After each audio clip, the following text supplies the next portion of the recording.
11 साल पहले जो हमने संकल्प लिए थे उनको सिद्धि तक मोदी जी की एनडीए सरकार और हरियाणा की बीजेपी सरकार ने पूरा करने का काम किया, परंतु वो संकल्प सिद्धि तक तब पहुंचे जब देश की मतदाता ने, देश की जनता ने हमें आशीर्वाद दिया।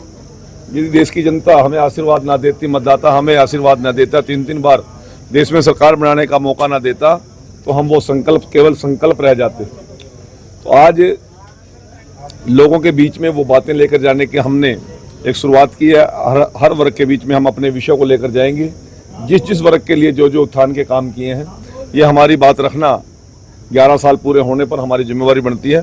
हमारे प्रदेश का नेतृत्व, हमारे सभी केंद्रीय मंत्री, सभी सांसद, चाहे राज्यसभा हो, लोकसभा हो, सभी हरियाणा प्रदेश के मंत्री और विधायक, हमारे संगठन के माननीय प्रदेशाध्यक्ष और हमारे माननीय मुख्यमंत्री और पूरी टीम आज हर जिला के अंदर, हर मंडल के अंदर और शक्ति केंद्र और बूथ स्तर पर संकल्प से सिद्धि के 11 साल के विषय को लेकर जा रहे हैं। आज हम आपके बीच में आए थे, मुझे केवल इस विषय में इतना ही आपसे। हरियाणा की क्या उपलब्धि मानते हैं 11 साल में? यदि आप एक बात सुनेंगे तो उसमें ही सारा निचोड़ आ जाएगा। 2014 से पहले और उससे पहले जो सरकारें रहीं, उन्होंने आम आदमी को दहशत में रखने का काम किया। बेटा शिक्षा ग्रहण कर लेगा तो उसको गारंटी नहीं थी कि मुझे रोजगार मिलेगा। उससे शिक्षा के साथ साथ माँ बाप को जमीन बेचनी पड़ती थी, जेवर बेचने पड़ते थे। आज जो भीड़ विधायकों और मंत्रियों के और मुख्यमंत्री की घरों के बाहर लगती थी, आज वो भीड़ पढ़े लिखे बच्चों की कोचिंग सेंटरों पे लगती है। और गरीब से गरीब का बेटा भी आज एचसीएस अधिकारी, बीडीपीओ और बड़े बड़े यूनिवर्सिटी और कॉलेज में प्रोफेसर और असिस्टेंट प्रोफेसर लगते हैं, पुलिस में अधिकारी लगते हैं, तहसीलदार और नायब तहसीलदार लगते हैं। ये सबसे बड़ी उपलब्धि है, बिना पर्ची और बिना खर्ची। ट्रांसफर एक बिजनेस था हरियाणा प्रदेश में हमारी सरकार आने से पहले, परंतु मनोहर लाल जी ने ऑनलाइन ट्रांसफर पॉलिसी लाकर कर्मचारियों को भी राहत देने का काम किया और एक ऐसे नापाक बिजनेस को समाप्ति की ओर लेकर गए। बड़े बड़े इंफ्रास्ट्रक्चर आज प्रदेश के अंदर बने हैं। सब कोई भी जिला आज प्रदेश का ऐसा नहीं है जिसमें हाईवेज, नेशनल हाईवेज ना टच करते हो।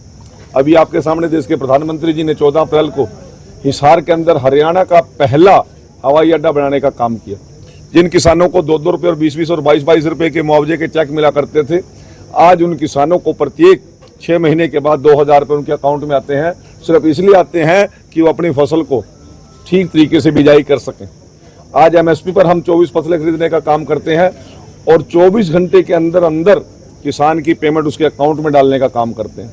तो और कोई दाना क्या? सर आप इतनी उपलब्धि बता रहे हैं, लेकिन भूपेंद्र सिंह हुड्डा कहते हैं कि 11 साल में हरियाणा को कुछ भी नहीं मिला तो उसकी परेशानी उसको देखो ना, हमें उसकी टेंशन लेने की जरूरत नहीं। टेंशन कांग्रेस भी ले रही उसकी, रोज कहता मना नेता प्रतिपक्ष बना तो बना ही नहीं रहा चर ने कोई।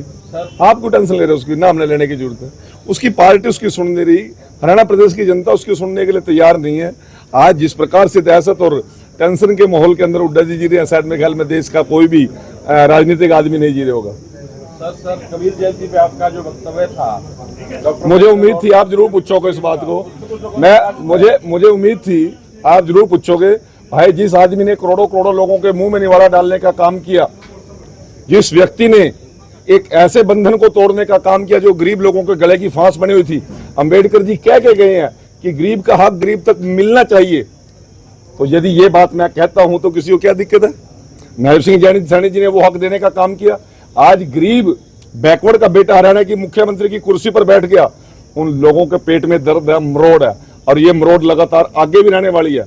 29 में भी रहेगी, ये 34 में भी रहेगी और 47 तक रहेगी। सर छात्रवृत्ति को लेकर आंदोलन चल रहा है, लाठीचार्ज हुआ है। ये विषय मुख्यमंत्री जी संज्ञान में और उसका शीघ्र ही समाधान करेंगे।